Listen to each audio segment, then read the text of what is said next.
بسم اللہ الرحمن الرحیم۔ السلام علیکم ورحمۃ اللہ وبرکاتہ۔ سیدنا ادریس علیہ السلام ایک دن اپنے کام سے فارغ ہو کر بیٹھے تھے کہ ملک الموت آدمی کی صورت میں مہمان کے طور پر رات کو حضرت ادریس علیہ السلام کے دروازے پر آ پہنچے۔ حضرت ادریس علیہ السلام صائم الدہر تھے۔ جب شام ہوتی، افطار کے وقت آپ کا کھانا بہشت سے آتا، جس قدر چاہتے کھا لیتے، باقی کھانا پھر بہشت میں چلا جاتا۔ اس دن کا کھانا جب آیا تو حضرت ادریس علیہ السلام نے وہ کھانا اس مسافر کو پیش کر دیا، لیکن مسافر نے کچھ نہ کھایا اور قدم پر قدم رکھ کر عبادت کرتا رہا۔ حضرت ادریس علیہ السلام ان کا یہ حال دیکھ کر متعجب ہوئے کہ یہ کون شخص ہے۔ اگلے دن حضرت ادریس علیہ السلام نے ان سے کہا، تو میرے ساتھ چل کر خدا کی قدرت صحرا میں جا کر دیکھ۔ تب دونوں بزرگ گھر سے میدان کی طرف نکلے۔ جاتے جاتے ایک گندم کے کھیت میں جا پہنچے۔ حضرت ملک الموت نے کہا کہ چلو چند خوشے گندم کے لے کر دونوں کھاتے ہیں۔ حضرت ادریس علیہ السلام نے فرمایا کہ عجب ہے، رات کو تو نے حلال کھانا نہ کھایا اور اب حرام کھانا چاہتا ہے۔ پھر وہاں سے دونوں بزرگ دوسرے باغ میں پہنچے اور وہاں بھی انگور دیکھ کر حضرت اسرائیل علیہ السلام نے کھانے کا قصد کیا۔ حضرت ادریس علیہ السلام نے فرمایا کہ غیر کی ملکیت میں تصرف حرام ہے۔ پھر جاتے جاتے ایک بکری دیکھ کر حضرت اسرائیل علیہ السلام نے کھانے کا ارادہ کیا۔ پھر حضرت ادریس علیہ السلام نے کہا کہ بیگانی بکری کو ذبح کر کے کھانا ممنوع ہے۔ اسی طرح 3 روز تک دونوں باہم گفتگو کرتے رہے۔ جب حضرت ادریس علیہ السلام کو لگا کہ یہ شخص بنی آدم سے معلوم نہیں ہوتا، یہ کون شخص ہے، اور فرمایا کہ خدا کے واسطے ظاہر تو کرو کہ تم کون ہو۔ مسافر بولا، میں اسرائیل علیہ السلام ہوں۔ حضرت ادریس علیہ السلام نے فرمایا، کیا سب مخلوقات کی جان تم ہی قبض کرتے ہو؟ انہوں نے کہا کہ ہاں۔ حضرت ادریس علیہ السلام نے فرمایا، تم شاید میری جان قبض کرنے آئے ہو۔ انہوں نے کہا نہیں، میں تو تمہارے ساتھ خوش طبعی کرنے آیا ہوں۔ حضرت ادریس علیہ السلام نے کہا کہ 3 دن سے تو میرے ساتھ ہے، کیا اس عرصے میں بھی تو نے کسی کی جان قبض کی ہے؟ وہ بولے، تمام روحوں کو قبض کرنا ہمارے ہاتھ میں ایسا ہے جیسا تمہارے دونوں ہاتھ کے نیچے روٹی رکھی ہوئی ہے، یعنی جس کی اجل آتی ہے اللہ پاک کے حکم سے میں ہاتھ بڑھا کر اس کی جان قبض کر لیتا ہوں۔ اور بولا، اے حضرت ادریس علیہ السلام، میں چاہتا ہوں کہ تیرے ساتھ رشتہ برادری قائم کروں۔ حضرت ادریس علیہ السلام نے فرمایا کہ میں تیرے ساتھ رشتہ داری قائم کروں گا، آپ مجھ کو روح قبض کرنے کی کڑواہٹ چکھا دے تاکہ مجھے زیادہ خوف اور عبرت ہو اور میں اپنے خالق کی زیادہ عبادت کروں۔ ملک الموت نے کہا کہ میں اللہ کی رضا کے بغیر کسی کی جان قبض نہیں کر سکتا۔ تب حضرت ادریس علیہ السلام نے خداوند قدوس کی بارگاہ میں عرض کی اور پھر جان قبض کرنے کا حکم ہونے پر جان قبض کر لی گئی۔ پھر ملک الموت نے خدا کی بارگاہ میں دعا مانگی اور اللہ پاک نے ان کو زندہ کر دیا۔ حضرت ادریس علیہ السلام نے اٹھ کر ملک الموت کو اپنی گود میں لے لیا اور دونوں نے آپس میں رشتہ داری قائم کر لی۔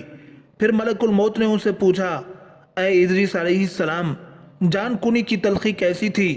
وہ بولے، جیسے کسی زندہ جانور کی کھال سر سے پاؤں تک ادھیڑی جاتی ہے۔ ملک الموت نے کہا، اے بھائی، قسم ہے رب العالمین کی، جیسا میں نے تیرے ساتھ احسان کیا ہے ایسا کسی کے ساتھ نہیں کیا۔ حضرت ادریس علیہ السلام نے فرمایا، اے بھائی، مجھے دوزخ کے دروازے تک لے چل تاکہ اس کو دیکھ کر خوف الہی زیادہ ہو اور میں زیادہ عبادت اور بندگی کروں۔ تب ملک الموت نے اللہ کے حکم سے ان کو دوزخ کے 7 طبق دکھائے۔ پھر حضرت ادریس علیہ السلام بولے، اے بھائی، مجھے جنت دیکھنے کی آرزو ہے کہ اسے دیکھ کر خوشی حاصل کروں اور عبادت زیادہ کروں۔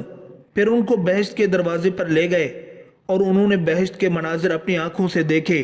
پھر کہنے لگے، اے بھائی، میں جان کنی کی تلخی سہ چکا ہوں اور دوزخ بھی دیکھی اور میرا جگر پیاس کے مارے جل رہا ہے، اجازت ہو تو بہشت میں جا کر ایک پیالہ پی لوں۔ تب اس نے کہا، ہاں، اگر تم واپس آنے کا وعدہ کرو۔ شدید پیاس کی وجہ سے حضرت ادریس علیہ السلام نے واپس آنے کا عہد کیا اور بحکم الہی اپنے نعلین درخت طوبہ کے نیچے چھوڑ کر بہشت میں داخل ہو گئے، کیونکہ بہر آنے کا عہد کیا تھا اور نعلین کو بھی درخت کے نیچے چھوڑ آئے تھے۔ کچھ دیر بعد ملک الموت نے ان کو آواز دی کہ اے بھائی تاخیر مت کرو، تو جواب میں حضرت ادریس علیہ السلام نے فرمایا کہ اے مشفق، جبار عالم فرماتا ہے ہر نفس کو موت کا مزہ چکھنا ہے، اور اب تو میں جان کنی کا مزہ چکھ چکا ہوں، اور حق تعالی فرماتا ہے اور تم میں سے ہر ایک دوزخ میں پہنچے گا، سو میں دوزخ میں بھی پہنچ چکا ہوں، اور یہ بھی اللہ عز و جل فرماتا ہے ان کو وہاں کوئی تکلیف نہ پہنچے گی اور نہ ہی ان کو کوئی وہاں سے نکالے گا، یعنی جو بہشت میں آ گیا واپس نہ نکالا جائے گا۔ اے بھائی اب میں ہرگز نہیں آؤں گا۔ بارگاہ باری تعالیٰ سے آواز آئی، اے اسرائیل تو حضرت ادریس علیہ السلام کو چھوڑ کر چلا جا، میں نے ان کی تقدیر میں یہی لکھا تھا۔ حضرت ادریس علیہ السلام موت کا مزہ چکھ کر اور دوزخ کو بھی دیکھ کر جنت میں جا رہے۔ تب اسرائیل علیہ السلام بولے ہر نبی پر بہشت حرام ہے جب تک بہشت میں خاتم الانبیاء حضرت محمد صلی اللہ علیہ وسلم داخل نہ ہوں۔ پھر آواز آئی، اے اسرائیل میں بہشت کو دریغ نہیں رکھتا، لیکن اول بہشت میں محمد صلی اللہ علیہ وسلم داخل ہوں گے، اس کے بعد ان کی امت۔ حضرت ادریس علیہ السلام تو بہشت میں چلے گئے اور ان کے سب فرزند فراق سے گریہ ازاری میں تھے۔ ایک روز ابلیس ان کے پاس آیا اور کہا تم رویا مت کرو، میں تمہارے باپ کی سی ایک صورت بنا دیتا ہوں، تم اس کو شب و روز دیکھا کرو اور پوجو، اس سے تمہارا سب دکھ درد اور غم جاتا رہے گا اور تم سب خوش رہو گے۔ ابلیس لعین نے ایک ایسی صورت بنائی کہ ادریس علیہ السلام کی شکل میں اور بت میں کوئی فرق نہ تھا، سوائے اس کے کہ یہ صورت بات نہیں کرتی تھی، اور وہ لوگ اس صورت کو پوجا کرتے تھے، یہاں تک کہ رفتہ رفتہ بت پرستی تمام عالم میں پھیل گئی۔ مشرق سے مغرب تک یہ رواج جاری رہا، کوئی آدمی اللہ تعالیٰ کو نہ جانتا تھا، علم و عمل ان میں مفقود تھا۔ بعد میں خدا تعالیٰ نے حضرت نوح علیہ السلام کو ان پر پیغمبر بنا کر بھیجا تاکہ ان کو ہدایت کی راہ بتائیں۔ واللہ اعلم بالصواب۔